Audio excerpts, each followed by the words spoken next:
오늘 말씀은 스가랴가 본 네 번째 환상입니다.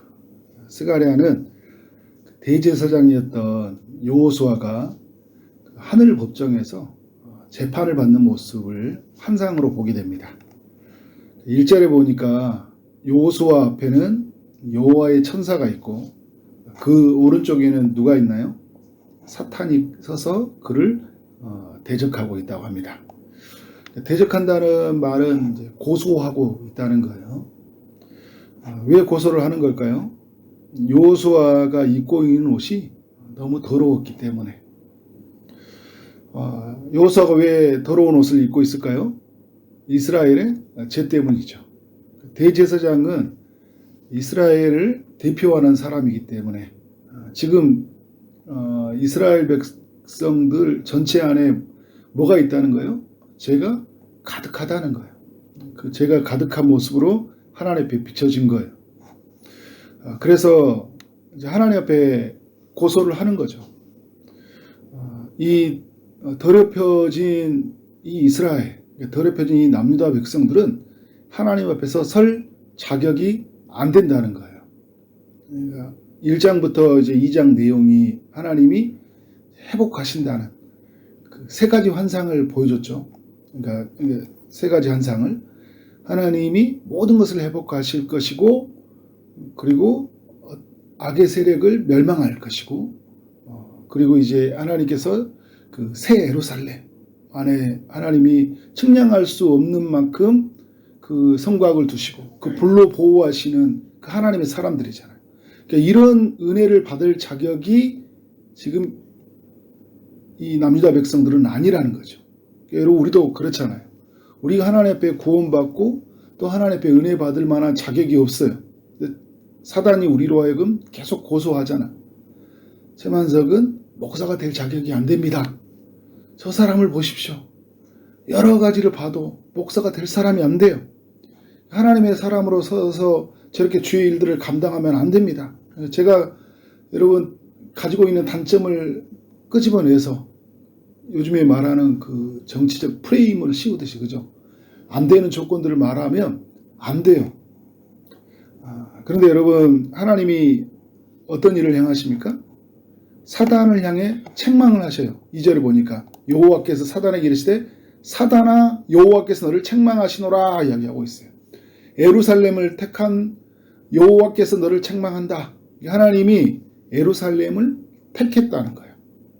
내가 택한 내 백성을 네가 왜 정죄하느냐, 네가 왜 고소하느냐라는 거예요. 내가 이들을 축복하고 내가 이들을 회복하겠다고 하는데 네가 왜 책망하느냐라는 거예요. 그러면서 이는 불에서 꺼낸 그슬린 나무가 아니냐라고 하고 있어요. 여러분, 불에서 이제 태워지려고 했는데, 그런데 다 타진 게 아니라 뭐예요? 그슬린 거잖아요. 이스라엘의 지금 이 남유다 백성들은 다 타버린 사람들이 아니라 그슬렸을 뿐이에요. 지금 살아있는 거잖아요. 하나님 살려주신 거예요. 근데 네가 왜 책망하느냐라고 합니다. 그러면서 이제 더럽혀진 이 여호수아의 옷을 어떻게 합니까? 하나님이 벗겨주세요. 그리고 뭐라고 합니까? 내 죄악을 제거하였으니 아름다운 옷을 입으라 라고 하는 거예요. 옷을 바꿔 입도록 하신 거죠. 7절에 보니까요, 여호수아로 하여금 하나님의 집을 다스리게 합니다. 하나님의 집을 다스릴 수 있는 자격을 주신 거죠. 죄악으로 더럽혀져 있는 그가 하나님 앞에 설 수 있는 것은 뭐예요? 하나님이 새로운 옷을 입혀주심으로 말미암아 이제 다시 하나님의 집을 다스릴 수 있게 하신 거예요. 그리고 하나님의 뜰을 지키게 했어요. 그러니까 여러분, 대제사장이니까 하나님의 집을 다스린 자잖아요. 그리고 뜰을 지키는 자였거든요. 하나님의 집, 성전을 말하고 있는데 성전은 뜰이 있고 이제 성전 안에 집이 있죠. 성소가 있고 지성소가 있고 지성소 안에는 언약궤예요. 이 대제사장은 자유롭게 뜰을 오가는 사람이었어요. 그리고 그 하나님의 집, 성전에 들어가서 성소에서 제사를 드렸던, 1년에 한 번 대속죄일에 제사를 드렸던 이런 사람이잖아요. 하나님의 집에 자유롭게 왕래하던 사람이에요. 그러나 그의 몸이 죄로 덮여져 있기 때문에 대제사장이지만 하나님의 집에 들어갈 수가 없게 된 거예요. 하나님이 제거해 주심으로 말미암아 자유롭게 왕래하는 자가 된 거예요. 이런 은혜만 입었나요? 8절부터 10절 보니까 이런 은혜를 입기 위해서 하나님이 어떤 일을 하실지를 알려주고 있어요. 하나님이 어떤 일을 합니까? 새싹이라 부르는 하나님의 종을 부를 것이다 라고 이렇게 말씀합니다. 그가 와서 어떤 일을 한다 합니까? 이 땅의 죄악을 하루에 제거할 것이다. 하루 만에 모든 죄악을 다 제거할 것이다 라고 말을 합니다. 이 하루 만에 제거하는 이가 누구입니까? 바로 예수 그리스도를 말하는 거죠. 그래서 여호와 앞에 세운 돌을 보라. 한 돌에 7눈이 있느니라.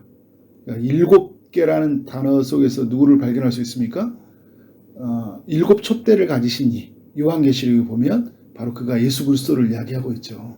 예수 그리스도로 이 땅에 보낼 것이다. 그가 하루 동안의 죄를 제거한다 이야기를 하고 있습니다. 이게 이제 하나님과 인간이 온전한 관계를 누린다는 이야기거든요. 왜요? 죄가 사라졌기 때문에. 10절은 사람과 사람 사이가 온전한 관계를 누린다는 이야기예요. 너희가 각각 포도나무와 무화과 나무 아래로 서로 초대하리라. 각 사람을 서로 초대하고 또 초대받으면서 자유롭게 왕래하는 일이 일어나잖아요. 오늘 말씀에 보면 성전에서 자유롭게 왕래하듯이 사람과 사람 사이에 왕래하는 일이 일어난다는 건 뭐냐면 사람과 사람 사이에 있는 벽에 있는 그 죄의 문제가 해결된 거예요. 그래서 에베소서의 말씀에 보면 하나님께서 우리의 그 담을 허물었다는 거잖아요. 하나님께로 가는 담을 허물었고 사람과 사람 사이에 있는 담을 허물으니까 이제 유대인도 없고 이방인도 없는 거잖아요. 헬라인도 없고 유대인도 없는 거예요. 모두가 그리스도 안에서 한 가족이 된 거잖아요. 그러니까 오늘 8절부터 이 10절의 말씀은 어떤 이야기를 해주고 있는 거예요? 하나님과 모든 사람이 온전한 관계가 회복이 될 것이다. 누가 와서요? 예수 그리스도가 오셔서 이 모든 일을 한다는 거예요. 그래서 7절의 말씀과 같이 이제는 하나님의 집을 다스리는 자가 되고 하나님의 뜰을 지키는 자가 되고 하나님의 집을 자유롭게 오가는 삶이 이루어진다라고 말을 하고 있습니다. 이러한 일이 일어난다는 거예요. 여러분 이 스가랴가 본 이 환상은 남유다 백성들에게 매우 중요한 의미를 가지고 있는 거예요. 여호수아가 이런 은혜를 입었다. 이 말은 곧 남유다 백성 모두가 이런 은혜를 입었다는 거예요. 왜냐하면 여호수아는 백성을 대표하는 자였잖아요. 그러니까 아담이 인류를 대표해서 죄를 범했기 때문에 우리가 죄를 범한 거고 예수님이 인류를 대표하는 자로서 죄를 이기셨기 때문에 그를 믿는 자는 어떻게 됩니까? 우리는 죄를 이기는 자가 되는 거잖아요. 그러니까 대제사장인 이 여호수아가 은혜를 입었다는 것은 남유다 백성 모두가 하나님께 은혜를 입었다는 이야기예요. 이 여호수아의 죄가 해결되어졌다는 것은 이제 남유다의 백성의 죄를 하나님이 해결하셨다는 의미를 담고 있는 거예요. 오늘 이 이야기는 우리에게도 매우 중요한 의미가 있는 거예요.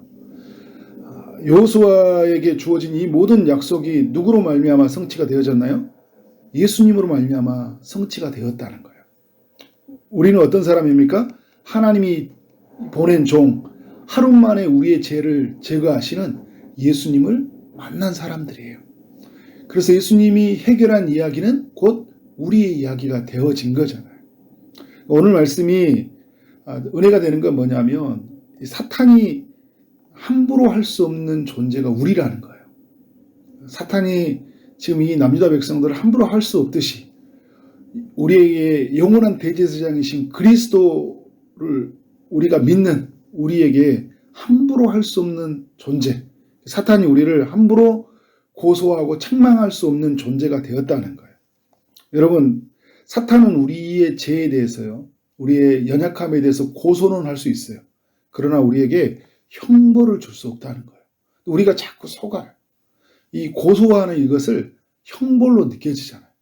이게 진실이 아닌데 사탄이 우리로 하여금 끊임없이 우리가 자격이 안 된다. 또 우리의 가지고 있는 어떤 정체성을 흔들잖아요.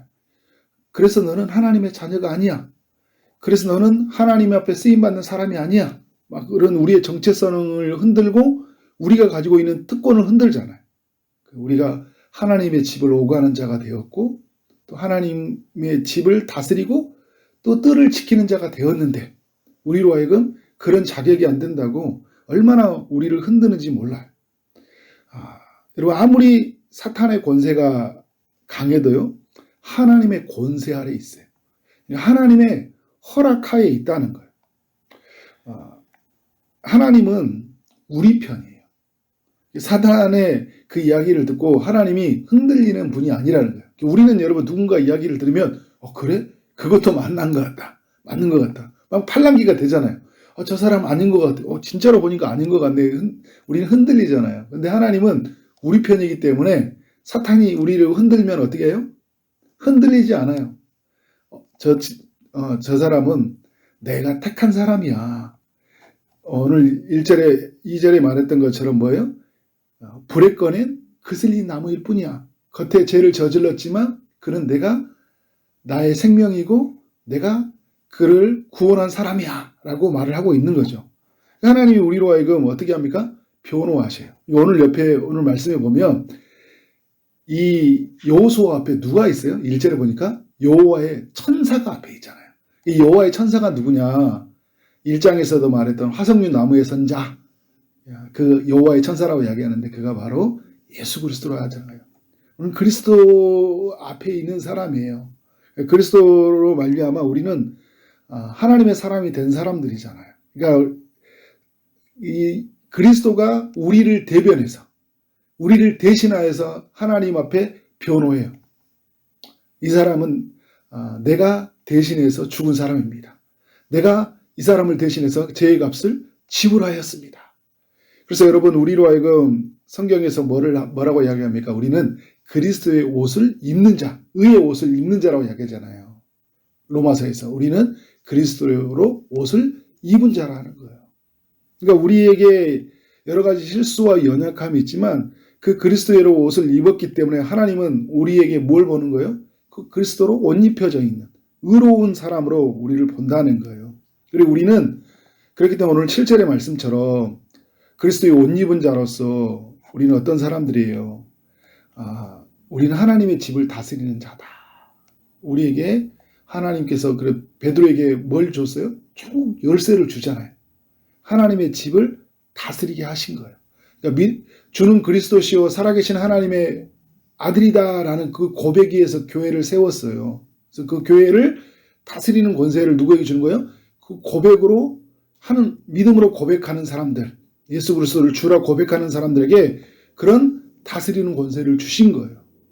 오늘 우리에게 여러분 그런 예수 그리스도의 그 이름의 권세를 주셨잖아요. 그러니까 이름으로 명령하면 그 견고하게 묶여있는 그 모든 것이 어떻게 됩니까? 풀려가는 역사가 일어나잖아요.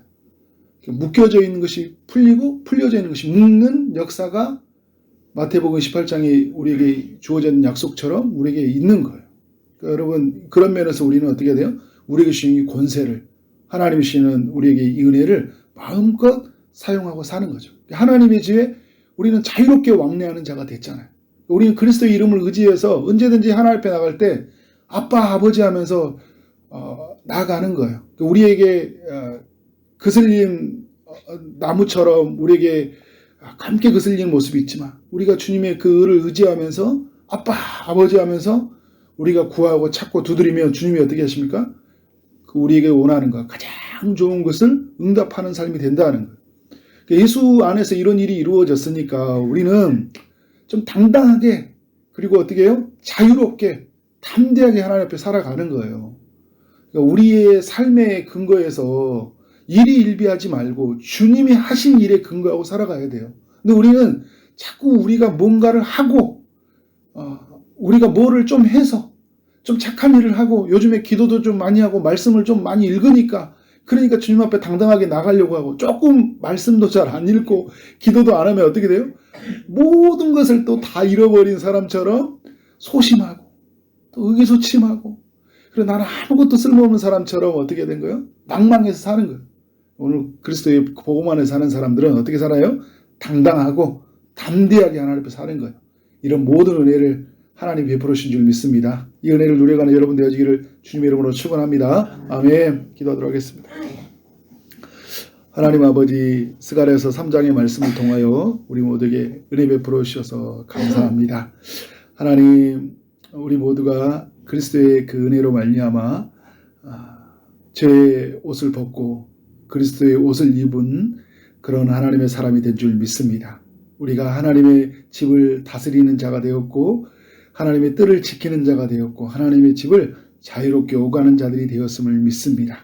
이 모든 일이 그리스도 안에서 성취되어진 줄 믿고 하나님 이 안에서 자유하게 하시고 당당하게 하시고 담대하게 삶을 살아갈 수 있도록 인도하여 주옵소서.